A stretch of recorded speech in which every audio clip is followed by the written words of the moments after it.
Huwag kang magmakaawa na respetuhin ka ng anak mo.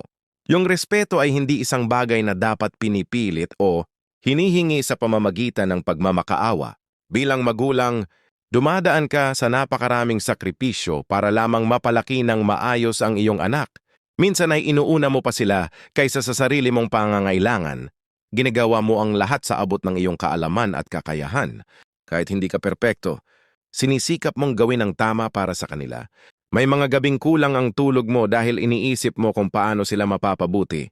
May mga araw ding kinakaya mong magtrabaho ng pagod para lang matustusan ang kanilang pangangailangan. Hindi madaling maging magulang. Maraming pagsubok, pag-aalala, at desisyong kailangang gawin araw-araw. Ngunit sa kabila ng lahat ng iyon, patuloy mong pinipili na mahalin at alagaan ang iyong anak. Ibinibigay mo ang oras, lakas, at pagmamahal na kaya mo. Kung nagawa mo ang lahat ng makakaya mo para sa kanila, dapat ay magkaroon ka ng kapayapaan sa iyong puso.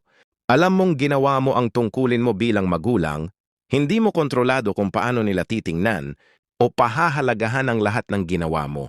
May sarili silang isip at damdamin.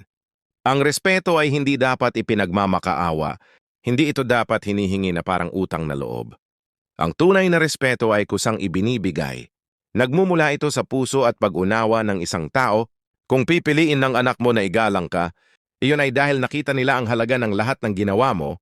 Ito ay bunga ng kanilang sariling pagninilay. Hindi mo kailangang ipilit ang iyong halaga sa kanila. Ang tunay na halaga ng isang magulang ay hindi nasusukat sa dami ng pasasalamat na natatanggap.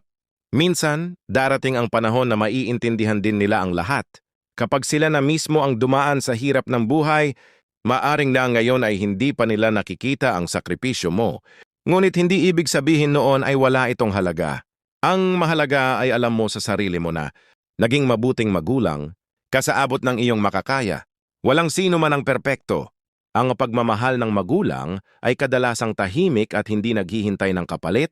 Ito ay kusang ibinibigay araw-araw, kaya huwag mong ipagkait sa sarili mo ang kapayapaan.